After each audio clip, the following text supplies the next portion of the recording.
Assalamualaikum warahmatullahi wabarakatuh. Hai teman-teman semua, apa kabar kalian hari ini?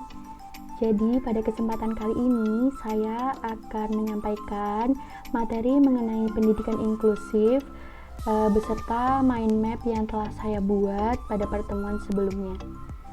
Nah, perkenalkan, nama saya Salsabila Anindya Putri, NIM 257 dari kelas 4F. Mata kuliah ini diampu oleh dosen pembimbing Ibu Ningsih. Nah, tanpa berlama-lama lagi, kita langsung saja mulai ke pembahasan materinya. Jadi teman-teman, materi pendidikan inklusif dibagi menjadi 11 materi. Dan terdapat 2 materi tambahan yang telah dibahas di psikologi. Jadi 11 materi tersebut diantaranya adalah yang pertama, ruang lingkup pendidikan inklusif. Yang kedua adalah prinsip-prinsip pendidikan inklusif, pendidikan segregatif, pendidikan eksklusif, dan pendidikan integratif. Yang ketiga adalah konsep pendidikan inklusif, tujuan, fungsi, dan faktor-faktor yang mempengaruhinya. Yang keempat adalah anak berkebutuhan khusus atau ABK. Yang kelima adalah komponen penyelenggaraan pendidikan inklusif. Yang keenam adalah pendekatan pendidikan inklusif. Ketujuh, pengelolaan pembelajaran inklusif. Yang kedelapan adalah kurikulum pendidikan inklusif. 9 adalah GPK atau guru pembimbing khusus. Yang ke-10 adalah PPI atau program pembelajaran individual, dan yang ke-11 adalah penilaian assessment. Dan terdapat 2 materi tambahan yang telah dibahas di psikologi, yaitu antaranya adalah konsep pendidikan Ki Hajar Dewantara dan perbedaan konsep pendidikan inklusif serta pendidikan multikulturalisme. Nah, satu persatu akan kita bahas mengenai materi-materinya. So, teman-teman stay tune terus. Baik, kita akan menuju ke materi yang pertama atau bab yang pertama, yaitu mengenai ruang lingkup pendidikan inklusif. Jadi, ruang lingkup pendidikan inklusif diantaranya adalah urusan kegiatan belajar mengajar, urusan kesiswaan, kurikulum, ketenagaan, sarana dan prasarana, keuangan, serta hubungan dengan masyarakat. Nah, kita mulai lanjut ke materi yang kedua, yaitu tentang prinsip-prinsip pendidikan inklusi. Prinsip pendidikan integratif, eksklusif, dan segregatif. Prinsip-prinsip pendidikan inklusi, yaitu mengalami dan menghargai perbedaan siswa dan bahwa semua anak memerlukan dukungan. Kedua, menerima dan menghargai bahwa semua anak berbeda dalam beberapa hal dan memiliki kebutuhan belajar yang berbeda pula. Ketiga, menyediakan struktur pendidikan, sistem, dan metodologi belajar agar mampu memenuhi kebutuhan seluruh siswa. Selanjutnya, pendidikan segregatif. Sekolah yang memisahkan ABK dengan anak reguler. Tidak terdapat interaksi antara anak reguler dengan ABK. Di Indonesia, bentuk segregasi ini berupa satuan pendidikan khusus atau yang biasa kita sebut dengan SLB atau sekolah luar biasa. SLB sendiri dibagi menjadi 5. SLBA untuk anak tunanetra, SLBB untuk anak tunarungu, SLBC untuk anak tunagrahita, SLBD untuk anak tunadaksa, dan yang terakhir SLBE untuk anak tunalaras. Selanjutnya adalah pendidikan integratif. Adalah sistem pendidikan yang memberikan kesempatan bagi ABK untuk mendapatkan pembelajaran dengan ruang lingkup pembelajaran yang sama dengan anak reguler. Menyatu, tetapi ABK dikelompokkan tersendiri, kurikulumnya tersendiri, dan masih terdapat sekat. Bisa disebut dengan semi-inklusif. Yang terakhir adalah pendidikan eksklusif. Pendidikan yang istimewa, sendirian, bersifat tertutup, dan terpisah dengan yang lain. Sekolah bagi ABK belum ada. ABK masih berpencar dan belum dianggap serta diperhatikan. Nah, kita menuju ke bahasan yang ketiga, yaitu tentang konsep pendidikan inklusif. Dibagi menjadi pengertian, tujuan, fungsi, dan faktor-faktor yang mempengaruhinya. Pertama, kita akan membahas pengertian dari pendidikan inklusif. Apa sih sebenarnya pendidikan inklusif itu? Jadi, pendidikan inklusif adalah pendidikan yang mengatur agar anak berkebutuhan khusus atau ABK dapat dilayani di sekolah terdekat, di kelas reguler bersama-sama dengan teman seusianya. Siswa dapat belajar bersama dengan aksesibilitas yang mendukung bagi semua siswa tanpa terkecuali. Kemudian, apa sih tujuan dari pendidikan inklusif itu? Tujuan dari pendidikan inklusif adalah sebagai suatu sistem layanan pendidikan yang mengikut sertakan ABK agar belajar bersama dengan anak sebayanya di sekolah reguler yang terdekat dengan tempat tinggalnya. Penyelenggaraan pendidikan inklusif menuntut pihak sekolah melakukan penyesuaian, baik dari segi kurikulum, sarana dan prasarana, pendidikan, serta sistem pembelajaran yang disesuaikan dengan kebutuhan individu. Yang ketiga adalah fungsinya. Fungsi dari pendidikan inklusif adalah melibatkan dan memberdayakan masyarakat untuk melakukan analisis situasi pendidikan lokal, mengumpulkan informasi seluruh anak pada setiap distrik, dan mengidentifikasi alasan mengapa mereka tidak bersekolah. Selanjutnya, mengidentifikasi hambatan berkaitan dengan kelainan fisik, sosial, dan masalah lainnya terhadap akses pembelajaran. Yang terakhir adalah faktor-faktor yang mempengaruhi. Faktor-faktor yang mempengaruhi pendidikan inklusif yang pertama adalah adanya komitmen yang sungguh-sungguh dari kepemimpinan, manajemen, dan seluruh pendidik, meliputi kepala sekolah, guru, staf, dan administrasi. Yang kedua, adanya kesatuan cara pandang dan sikap positif dari seluruh penyelenggara sekolah dalam menerapkan budaya inklusif. Ketiga, kebijakan sekolah yang mendukung dengan penjabaran peran dan tanggung jawab yang jelas dari setiap staf ataupun pendidik. Keempat, guru-guru dapat bekerja sama dalam tim dan mampu bekerja secara kooperatif dengan praktisi lain. Yang kelima, adanya koordinasi yang baik antara guru khusus atau guru pendamping khusus, guru kelas, guru mata pelajaran, dan asisten guru. So, teman-teman, kita akan beralih ke bahasan yang keempat mengenai ABK, anak berkebutuhan khusus. Yang pertama, kita akan membahas pengertian dari ABK itu sendiri. Jadi, ABK itu apa sih? ABK atau anak berkebutuhan khusus adalah anak dengan karakteristik khusus yang berbeda dengan anak reguler pada umumnya, tanpa selalu menunjukkan ketidakmampuan mental, emosi, dan fisiknya. Selanjutnya, apa aja sih macam-macam ABK itu? Ada beberapa macam dari ABK, diantaranya adalah tunanetra. Tunanetra adalah anak yang mengalami gangguan pada daya penglihatannya, berupa kebutaan menyeluruh atau sebagian. Yang kedua adalah tunarungu, adalah anak yang kehilangan seluruh atau sebagian daya pendengarannya sehingga tidak ada atau kurang mampu berkomunikasi secara verbal. Yang ketiga adalah tunalaras, adalah anak yang mengalami kesulitan dalam penyesuaian diri dan bertingkah laku tidak sesuai dengan norma-norma yang berlaku dalam lingkungan kelompok usianya atau masyarakat pada umumnya, sehingga merugikan dirinya maupun orang lain. Keempat adalah tunadaksa, adalah anak yang mengalami kelainan atau cacat yang menetap pada alat gerak tubuhnya, sedemikian rupa sehingga memerlukan pelayanan pendidikan khusus. Yang kelima adalah tunagrahita. Tunagrahita merupakan anak yang secara nyata mengalami hambatan dan keterbelakangan perkembangan mental jauh di bawah rata-rata sehingga mengalami kesulitan dalam tugas-tugas akademik, komunikasi, maupun sosial.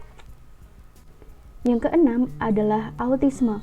Autisme adalah gangguan pada anak yang disebabkan oleh adanya gangguan pada sistem saraf pusat yang mengakibatkan gangguan dalam interaksi sosial, komunikasi, dan perilakunya.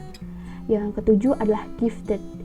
Gifted adalah anak yang memiliki potensi kecerdasan, kreativitas, dan tanggung jawab terhadap tugas di atas anak-anak seusianya. Jadi bisa disebut sebagai anak yang jenius. Yang kedelapan adalah ADHD. ADHD dikenal dengan istilah anak hiperaktif karena mereka selalu bergerak dari satu tempat ke tempat lainnya dengan frekuensi yang sering. Tidak dapat diam di satu tempat selama 5-10 menit untuk melakukan suatu kegiatan yang diberikan kepadanya. Yang terakhir adalah cerebral palsy, adalah anak yang memiliki gangguan atau hambatan karena kerusakan otak sehingga mempengaruhi pengendalian fungsi motoriknya. Selanjutnya kita akan beralih ke materi yang kelima, yaitu komponen penyelenggaraan pendidikan inklusif. Mutu pendidikan lulusan dipengaruhi oleh mutu proses belajar mengajar. Sementara itu, mutu belajar mengajar dipengaruhi oleh komponen-komponen yang saling terkait satu sama lain.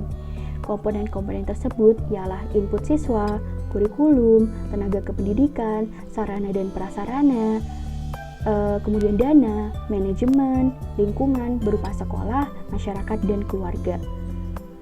Tenaga pendidik di sekolah dasar terdiri atas guru kelas, guru mata pelajaran, dan guru pendamping khusus atau GPK. Nah, berdasarkan Permendikbud nomor 70 tahun 2009 dalam mengimplementasikan pendidikan inklusi harus memperhatikan 8 komponen, di antaranya peserta didik, kurikulum, tenaga pendidik, kegiatan pembelajaran, penilaian dan sertifikasi, manajemen sekolah, penghargaan dan saksi, serta pemberdayaan masyarakat. Oke teman-teman, kita beralih ke materi atau bab yang ke-6 tentang pendekatan pendidikan inklusif. Yang pertama, perubahan pandangan terhadap ABK dan pendidikannya. Yang kedua, inklusi sebagai proses layanan pendidikan bagi semua anak. Perubahan pandangan terhadap ABK dan pendidikannya.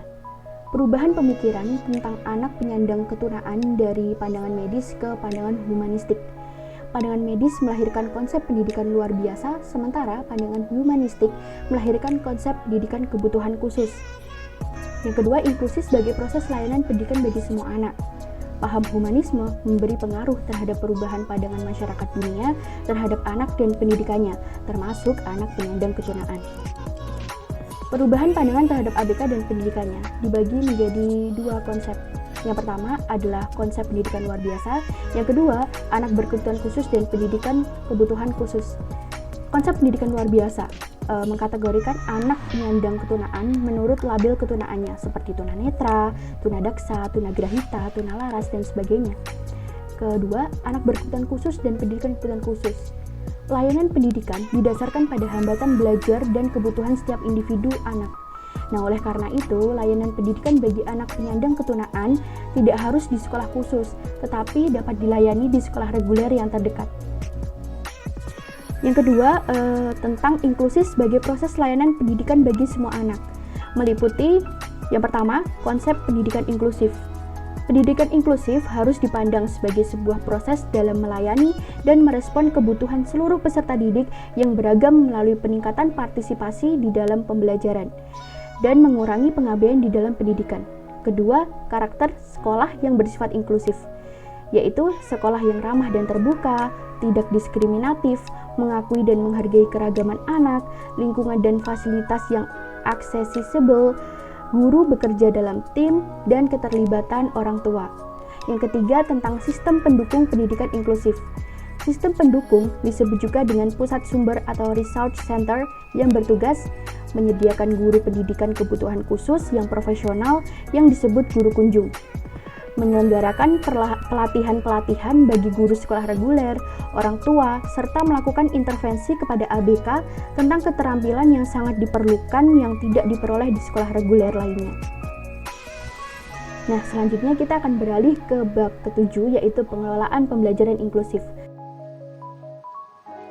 Bahasanya dibagi menjadi dua, yaitu pertama pengelolaan kelas, yang kedua mengenai pembelajaran. Mengenai pengelolaan kelas, dibagi menjadi tiga. Yang pertama, kelas reguler penuh. Kelas ini diisi oleh peserta didik yang berkebutuhan khusus dan peserta didik reguler dengan kurikulum yang sama. Yang kedua, kelas reguler dengan guru pembimbing atau guru pendamping khusus. Kelas ini berisi peserta didik reguler dan peserta didik berkebutuhan khusus yang belajar dengan menggunakan kurikulum yang sama, tetapi peserta didik berkebutuhan khusus mendapatkan layanan khusus dari GPK. Yang ketiga, kelas khusus di sekolah reguler. Kelas khusus ini adalah salah satu layanan di sekolah inklusi yang memisahkan peserta didik yang berkebutuhan khusus dengan peserta didik reguler. Selanjutnya, pembahasan mengenai pembelajaran. Yang pertama, perencanaan pembelajaran. Merencanakan pengelolaan kelas, pengorganisasian bahan, strategi pendekatan dan prosedur kegiatan belajar mengajar, penggunaan sumber dan media belajar, serta merencanakan penilaian. Selanjutnya, tentang pelaksanaan pembelajaran. Meliputi melaksanakan apersepsi, menyajikan materi pembelajaran, mengimplementasikan metode, sumber atau media belajar dan bahan latihan, mendorong siswa untuk terlibat dengan aktif, mendemonstrasikan penguasaan materi dan relevansinya dalam kehidupan nyata, serta membina hubungan antar pribadi. Selanjutnya, evaluasi atau penilaian.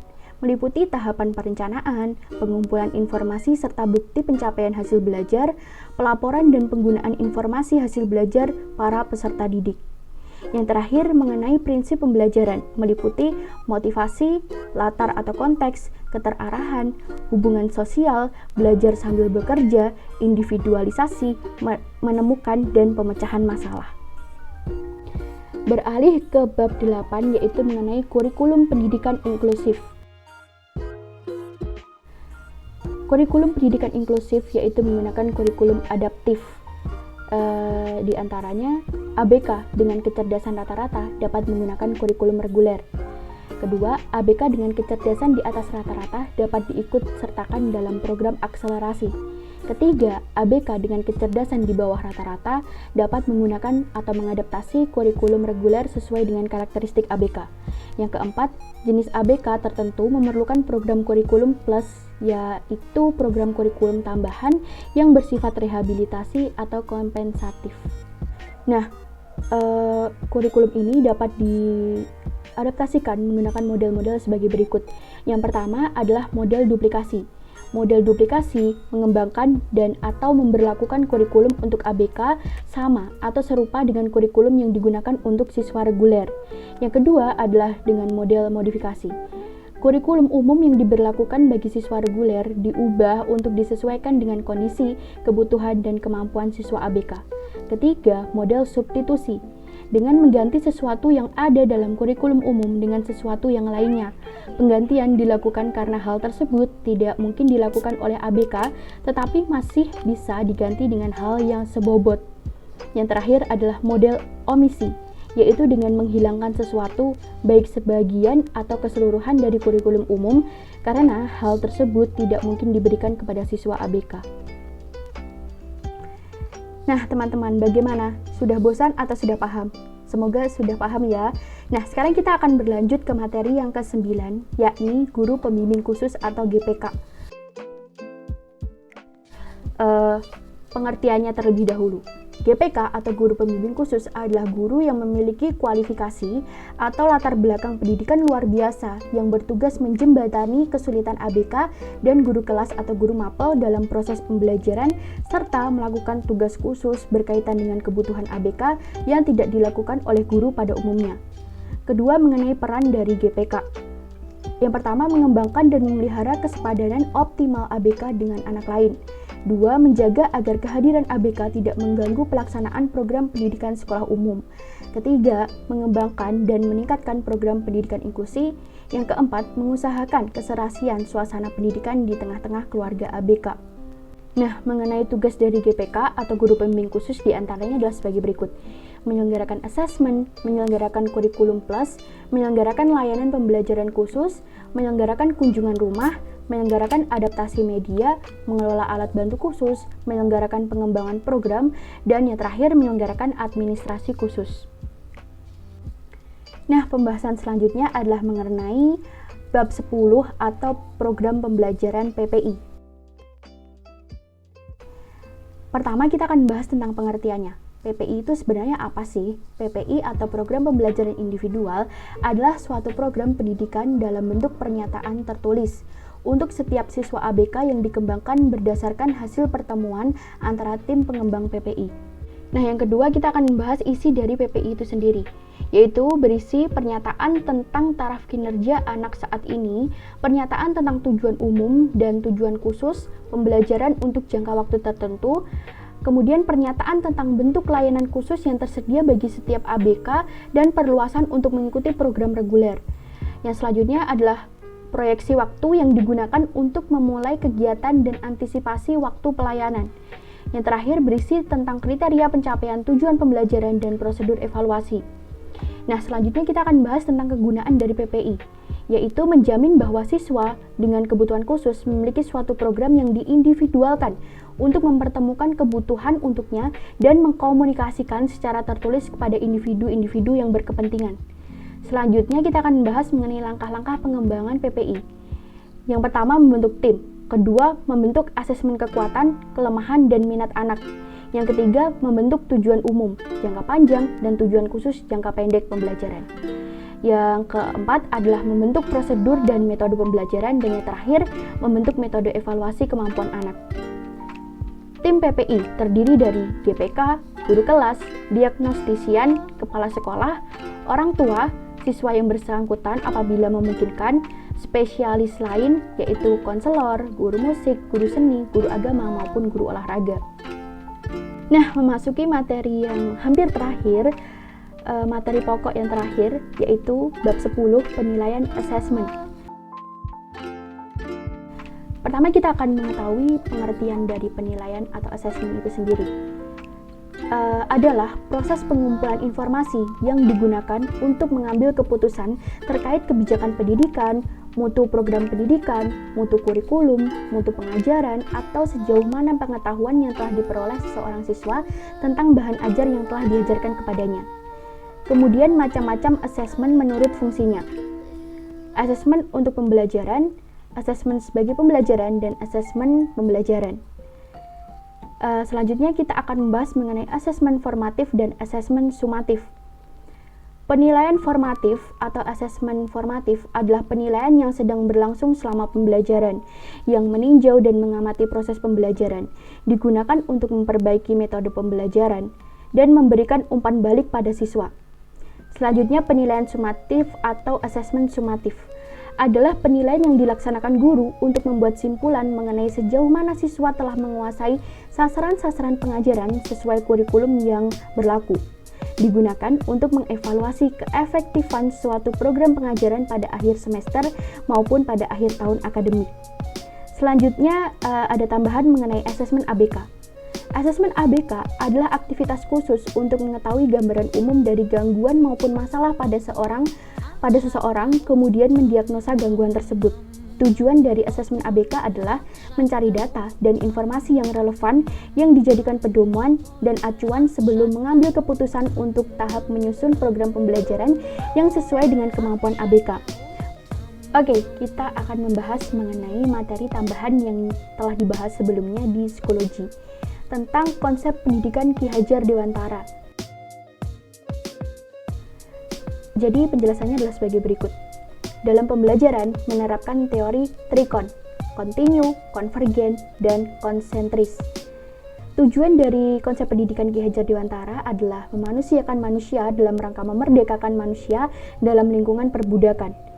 Selanjutnya, membentuk pribadi yang mandiri dengan indikator mampu berdiri sendiri, tidak bergantung pada orang lain, dan dapat mengatur dirinya sendiri. Konsep isi pendidikan ini secara umum harus relevan dengan garis hidup untuk mencerdaskan rakyat dan mengangkat martabat bangsa dalam rangka membangun kerjasama saling menguntungkan dengan bangsa-bangsa lain di dunia. Implikasi dari konsep pendidikan Ki Hajar Dewantara adalah titik berat proses belajar mengajar terletak pada siswa. Menekankan pentingnya siswa menyadari alasan dan tujuan ia belajar. Pengajar sebagai mitra para siswa untuk menemukan pengetahuan. Menempatkan pendidik sebagai orang yang berada di belakang siswa, membimbing dan mendorong untuk belajar. Nah, bahasan yang terakhir yang telah dibahas sebelumnya di psikologi pula adalah mengenai perbedaan konsep pendidikan inklusif dan pendidikan multikulturalisme. Perbedaannya sendiri terletak bahwa pendidikan inklusif lebih memberikan peluang bagi ABK untuk memahami, menyadari diri, dan mengembangkan potensi yang dimiliki dengan penuh kebebasan dan kreativitas dalam atmosfer pendidikan biasa daripada pendidikan multikulturalisme. Nah, perbedaan lainnya juga pula terletak pada tujuan masing-masing. Yang pertama, pendidikan inklusif bertujuan untuk memastikan bahwa semua anak memiliki akses terhadap pendidikan yang terjangkau, efektif, relevan, dan tepat dalam wilayah tempat tinggalnya. Memastikan semua pihak untuk menciptakan lingkungan belajar yang kondusif agar seluruhnya terlibat dalam proses pembelajaran. Sedangkan pendidikan multikulturalisme bertujuan memberikan pengalaman belajar pada siswa dengan mengenalkan secara kritis dan kemampuan evaluasi untuk melawan isu-isu demokratis. Yang kedua, mengembangkan keterampilan untuk klarifikasi nilai termasuk kajian untuk mentransmisikan nilai yang laten dan manifest. Selanjutnya, menguji dinamika budaya dan implikasinya pada strategi pembelajaran guru. Kemudian mengkaji variasi kebahasan dan keberagaman gaya belajar sebagai dasar bagi pengembangan strategi pembelajaran yang sesuai. Nah, sekian teman-teman materi yang telah saya sampaikan. Semoga tidak ada materi yang terlewatkan ya. Itu tadi adalah beberapa materi yang saya pahami selama pembelajaran pendidikan inklusif. Apabila ada kesalahan, kekurangan, atau ada materi yang terlewatkan, saya mohon maaf yang sebesar-besarnya. Selamat menjalani hari-hari dengan semangat. Wassalamualaikum warahmatullahi wabarakatuh. Sampai jumpa.